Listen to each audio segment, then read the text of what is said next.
Bon voilà, coucou tout le monde, petit nettoyage de la Bosch. Voilà. Dedans, acide citrique, bicarbonate, vinaigre. Et voilà, il y a un bon 90 et elle monte bien en température.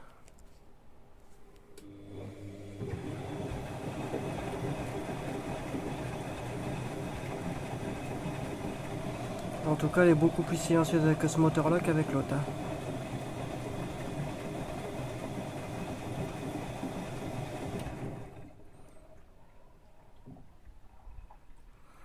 Et au moins, on voit bien les bras là, qui brassent bien l'eau.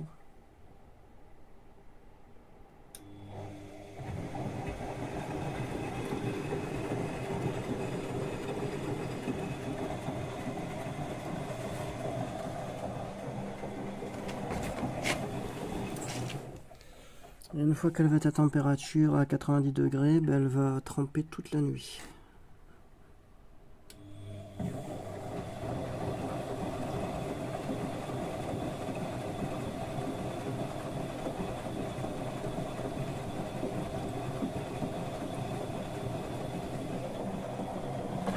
Le bac il a été nettoyé plus gros et voilà quoi.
Elle est bien chaude.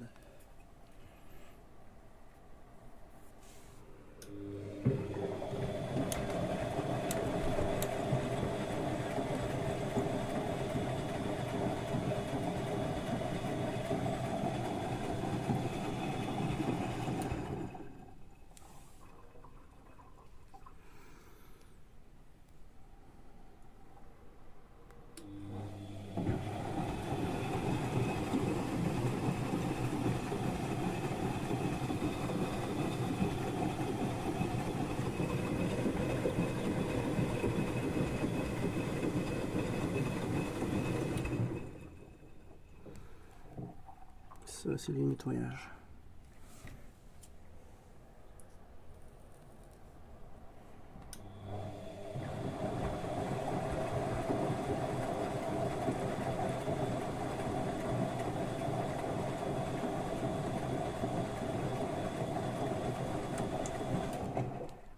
C'est un départ différé dessus, je savais pas.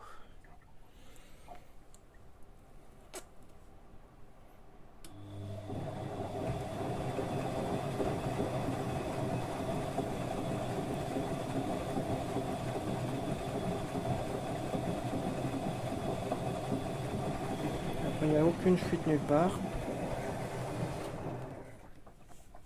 Il n'y a pas de bruit de roulement, il n'y a pas de jeu, il n'y a rien. Ce qui est bien.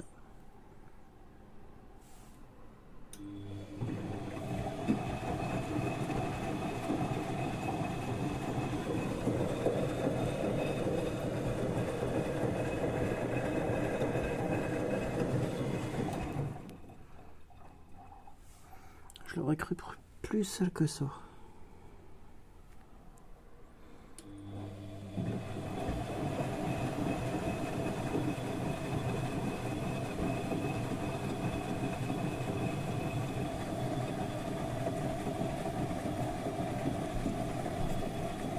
bien chaude, bien chaude là.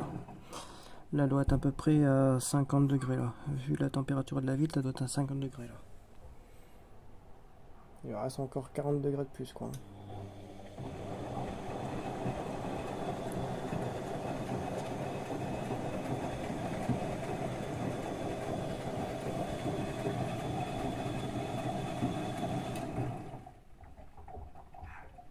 Oh, casse-couille ce kleps de merde.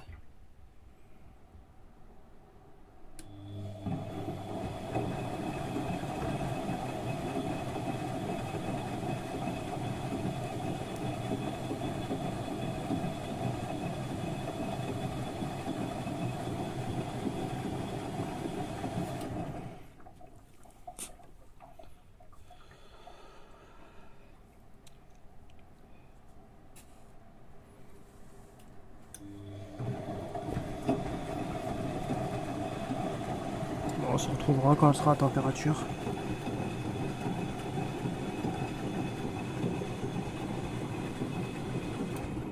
En tout cas, bien nickel. Putain, le tambour commence à bien briller. Toutes les saloperies commencent à bien se défaire. Hein.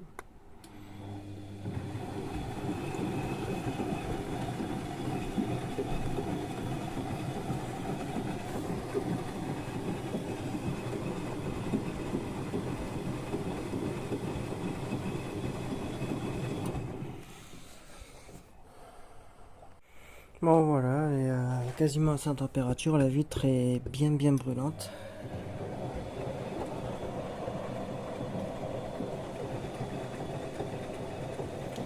Du coup elle va être arrêtée, comme là elle est quasiment à sa température initiale de 90 degrés. Du coup elle va tremper toute la nuit, comme on peut voir la saleté qui s'y dégage. L'eau vraiment sale. Elle va tremper toute la nuit. Le lendemain, je vais la remettre en route pour finir de lui nettoyer l'intérieur. Et en même temps, ça va vraiment permettre aux joints et tout ça de la décrasser comme il faut, quoi. Parce que là, il est vraiment...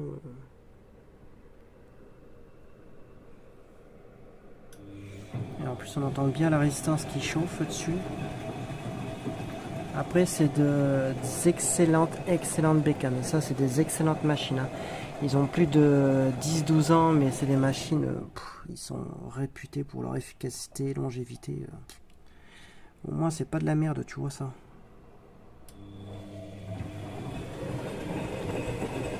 Alors, tu vois déjà la gueule de l'eau, tellement qu'elle est grise, elle est sale. Après, dedans, il y a bicarbonate, cristaux de soude et vinaigre. Un bon check-up, histoire de bien la décaper, histoire qu'elle soit bien propre.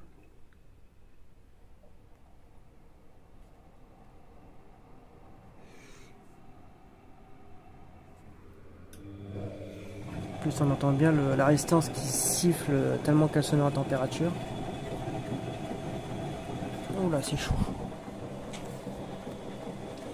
Alors du coup, on se retrouvera demain dès qu'elle aura bien trempé. Comme ça, dès que je vais la remettre en route demain, elle finira vraiment de se nettoyer. Un bon coup de rinçage et elle sera terminée, quoi.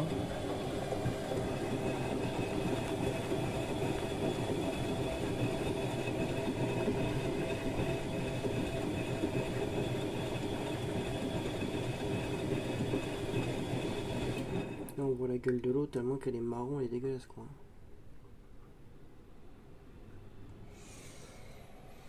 Et en même temps, le cristaux de soude, le bicarbonate et le vinaigre, en même temps, ça va en même temps la désinfecter aussi, quoi.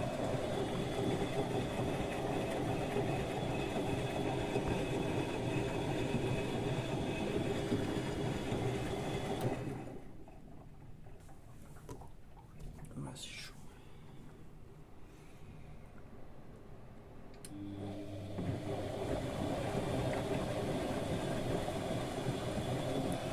Moi, ça, c'est un nettoyage.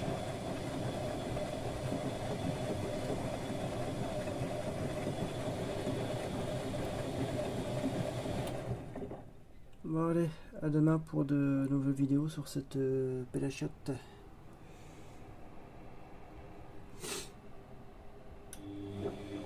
Je sais pas, dites-moi dans les commentaires si vous entendez la résistance qui siffle. Je vais me rapprocher, vous allez me dire si dans les vidéos, vous entendez la résistance qui siffle.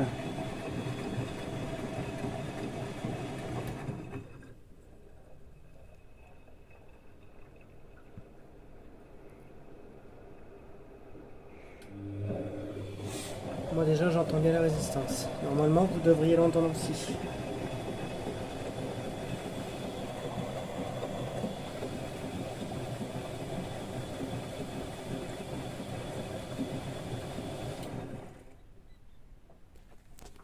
Peut-être.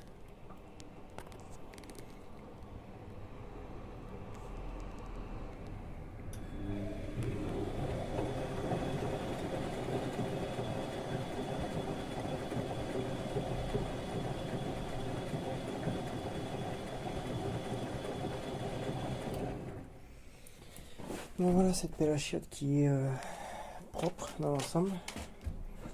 Hormis bon, l'arrière qui est sale, mais bon. Elle n'est pas rouillée, elle a rien. Hein. Elle a pas de rouille, elle a absolument rien.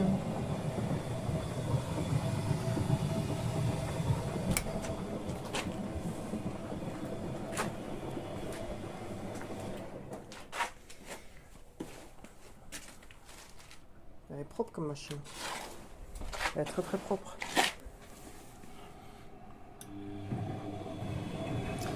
En même temps, vous inquiétez pas, la restauration de la vedette, elle va bientôt s'achever. J'attends juste le retour de chez... c'est pas Spareka, je sais plus le site auquel j'ai commandé. J'ai plus les noms en tête des sociétés que j'ai commandé les paliers de la 834. Alors du coup, mardi, je leur téléphone et je vous ferai un retour aussi sur ça.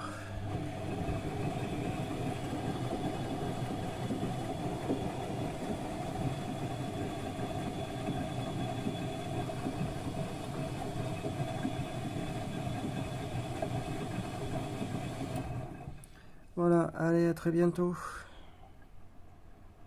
Un dernier tour et je vous laisse.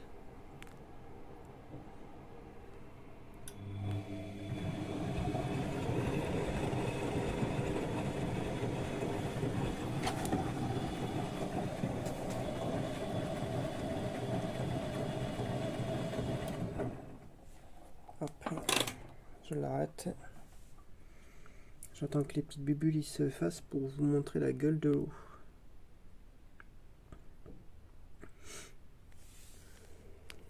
On peut déjà voir là. Putain, ça m'énerve, c'est cette qualité de putain de merde. Voilà. Voilà, là on commence à voir le fond.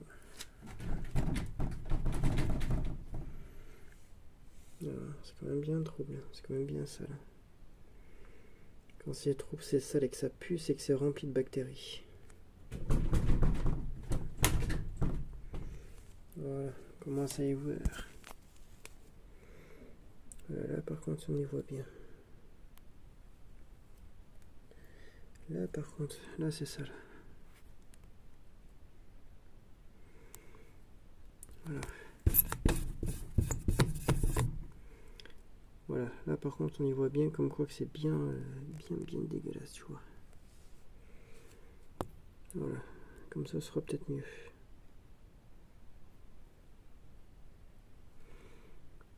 Voilà, là par contre tu vois bien l'état de saleté avancé auquel elle est.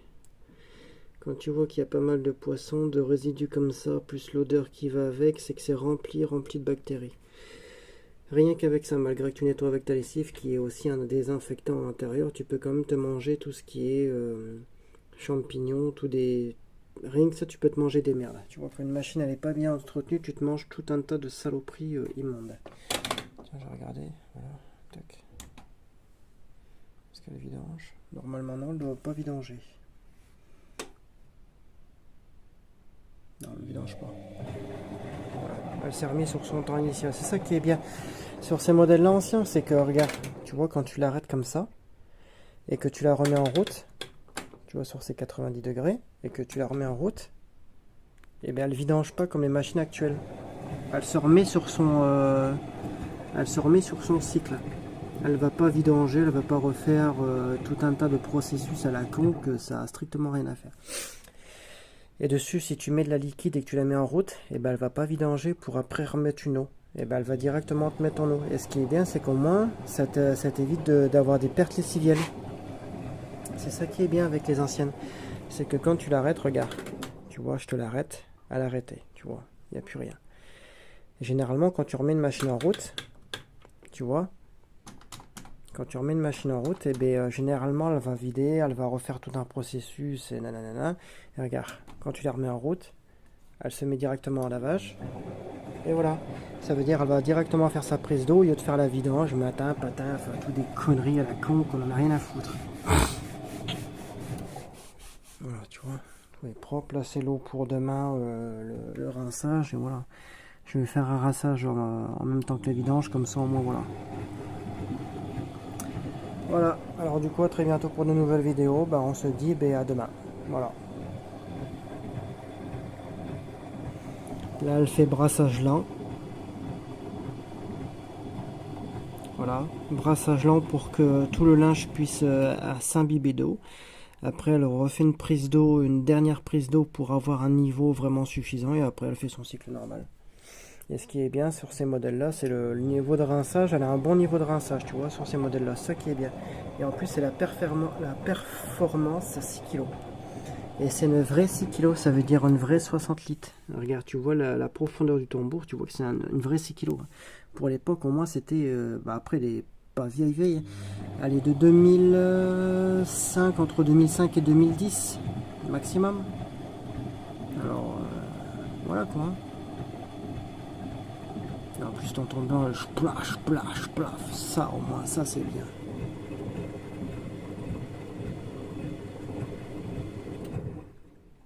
T'entends bien l'eau là qui brasse l'eau, c'est magnifique ça, c'est magnifique, c'est beau. Allez, à bientôt.